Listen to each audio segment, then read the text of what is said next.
Song that Lily is like doing at the show the night before everything kind of goes down. Santa goes down or something. She says some sexual thing about Santa. Yeah, but that was what was funny.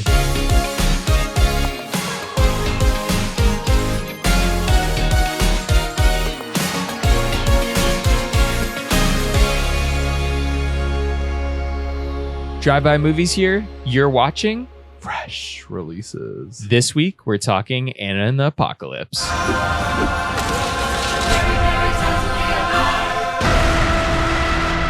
So this movie isn't the freshest thing on the block, but it did come out a couple years ago. I think it was slightly under the radar for my expectations. Like, I remember seeing a couple, like it was kind of culty. It definitely has all the things there to be a cult movie. Yeah. And we're here a couple years later. And I kind of expect that this is, the year that this starts taking off and building that cult audience for all the people that missed it, because it's a one-of-a-kind movie. It's a zombie movie, a musical, and a Christmas movie. Three very niche genres all in one. And this is like the kind of time also where a lot of people are spending time looking for that movie on Netflix or Amazon Prime, whatever, what gives and stuff. And so like that's why it's finally like on our radar. At that time, like I think it was last year, even though it's a 2-year-old movie, I think it was last year I was getting all the ads for it. I was like seeing it on my Instagram like story feed, on YouTube ads before a trailer would start or something. I was like, oh, that looks interesting, but I just had no idea how to watch this movie.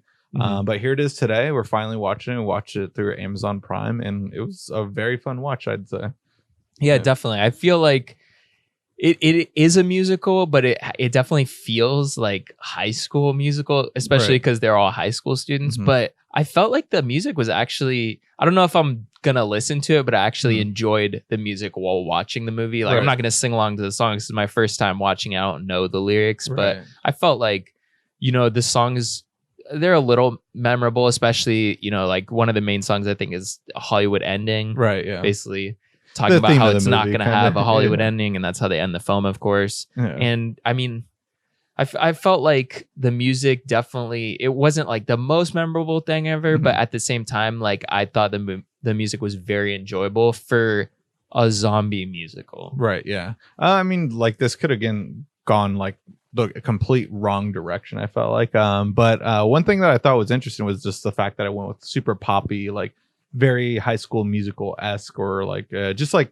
your typical musical style. I don't remember the name of the movie, but a few years ago there was a horror film that came out that was like a rock and roll musical. It's about a slasher like killing all these like high school. It might just be called Slasher the Musical or something. Or I know there's been those rock operas that Darren Lynn Boozman did. That one I never saw, but I remember that one. That was called like Repo, the Genetic Opera or something. But there was one more recently that was like a Magnet film release, I think. And it was like in that indie circuit of like filmmakers like Adam Wingard and Ty West. It wasn't one of those guys, but it was just like, it was like one of their friends, and they were like even advertising it. But I remember that went like the rock and roll direction. They easily could have went that here, but I thought it just made it feel fresh and different this way, essentially.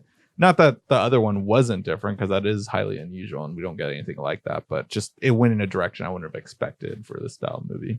Yeah, I mean, I think if you're going to think zombie musical, I definitely would have expected more of a rock thing, but I kind of like that it's not like classic musical, but it's very, bubblegum pop-ish. Right, yeah. But there was also like, there's some guitar riffs and thrown in, and also synths. Like overall, I think the music, whether it was, a song that the cast was singing onto, like a musical, or just the music in the movie, I thought it was very well executed. Yeah. One thing I wish though we did see, like, because it is a Christmas movie, essentially, it's taking place like on the couple days before Christmas, ends on Christmas Day, essentially. But it would have been nice to actually have a song like, oh, I want to add this to my Christmas playlist, and there weren't really any songs like that. It was more more songs that were going along with the scene of what was taking place, essentially. Well, there's the Christmas song that Lily is like doing at the show the night before everything kind of goes down. Santa goes down or something. She says some sexual thing about Santa. Yeah, but that was what was funny. Yeah, I think it was like literally Santa goes down. I think that was actually the title of the song. I could be wrong, but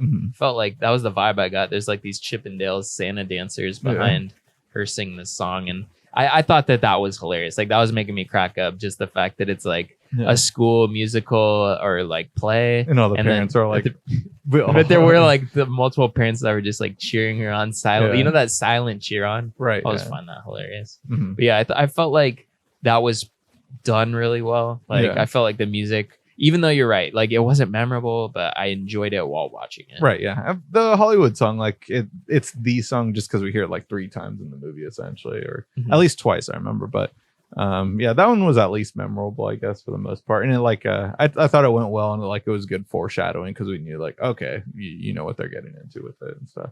Definitely. And so they're juggling 3 different things. We mentioned, you know, musical, zombie movie, and then also Christmas movie. Mm-hmm. How do you feel like did it fire on all 3 cylinders well, or did it drop the ball in one of those? Didn't drop the ball on any of them. I'd say it just stayed even on all 3. I'd say it doesn't go outside the box where like this is a movie that's destined to be a classic, essentially. I think it's a movie that a lot of people will keep bringing up because Krampus, I remember, wasn't like really a huge box office hit. But it's still a movie now where I hear everyone say like, "Oh yeah, I'm gonna watch Krampus this year. Oh, I'm gonna watch Krampus this year." Yeah. This movie I can see like maybe it won't be this year, but it's gonna keep catching on. I feel like it's gonna have its audience where, and then like I mean, if you're not from LA, you might not know about Quentin Tarantino's theater, the New Beverly, but I can see this playing at midnight screenings or even at the Egyptian also, like just those kind of fun screenings, and it'll be like sold out horror fan audiences. I see. Yeah, I definitely could watch it again. I don't know if it's going to be this year or next year. It might be, you know, in 5 years or something, but I feel like it's not going to be one of those movies that people like mention like, oh, Die Hard's my favorite Christmas. Like I'm not going to be mentioning Anna and the Apocalypse, but it was a really enjoyable watch. Yeah, it'll be a fun movie to show someone who's never seen it. Like, oh, let's have a Christmas party. Let's make some cookies, put on some Christmas movies, throwing this in there. This is one that's going to catch them off guard, I'd say. Yeah, definitely. I mean, it would be a fun movie to watch in that sense. And I feel like it can, you know, level up your Christmas party this year or next year. I definitely recommend anyone that if you haven't heard of it, it is available on Amazon Prime to watch. And I definitely recommend checking this out because there's not that many good Christmas movies, in my opinion. You have the classics, but then the classics are so good that they're overplayed. Right. So then it kind of like kills the classic nature. You watch A Christmas Story 1,000 times. You watch National Lampoon's Christmas Vacation 2,000 times, except for you. You've never watched it. But this isn't going to be one of those movies, but it's definitely going to break up the monotony from, you know, a 1,000th viewing of A Christmas Story. And one thing we haven't talked about is like Anna herself. Like she's a likable character. Like you're rooting for her like right away. Like it's her standing up against her dad. And, you know, you like her and her best friend. So if she's going through like a breakup and everything. And you just like root for her. Like she's just a easy character to like and stuff. And so that like is something that like in a lot of movies we've watched on Direct to Dumpster where we're just like, oh, there's no character that I really like or no character to root for. But finally, like a movie where it's someone I actually enjoy watching. Yeah, I agree. I think Anna is a character that you could definitely latch on to and root for. And I think that was one of the fun things about this movie is they do have like kind of these horror tropes, but in a movie that doesn't really feel like a horror movie. Right. Yeah, absolutely. And like while the scares weren't there, like one thing that I also enjoyed was just how it tried to like really go in different directions to where it doesn't like hit our expectations.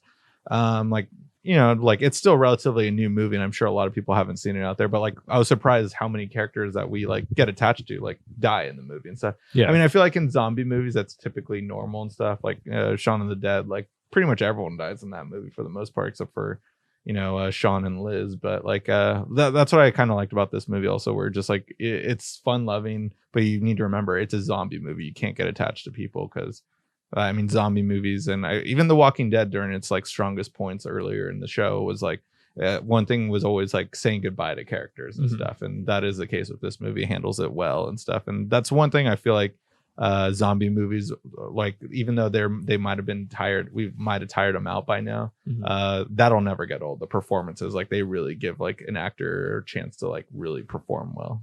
I definitely agree with that, and I think if you're gonna take a chance this year with a new Christmas movie, I would definitely watch Anna and the Apocalypse. It's available now on Amazon Prime. Thanks for watching, guys. We always appreciate the support, and the best way to support the show is by going to the description box below and clicking the Amazon affiliate link and watching Anna and the Apocalypse. After doing that, be sure to leave us a comment. Let us know what you thought about the movie. And if you haven't already, please subscribe to our channel and hit that notification bell to stay up to date with our new videos. That's it for fresh releases. Tune in next Thursday for a brand new video.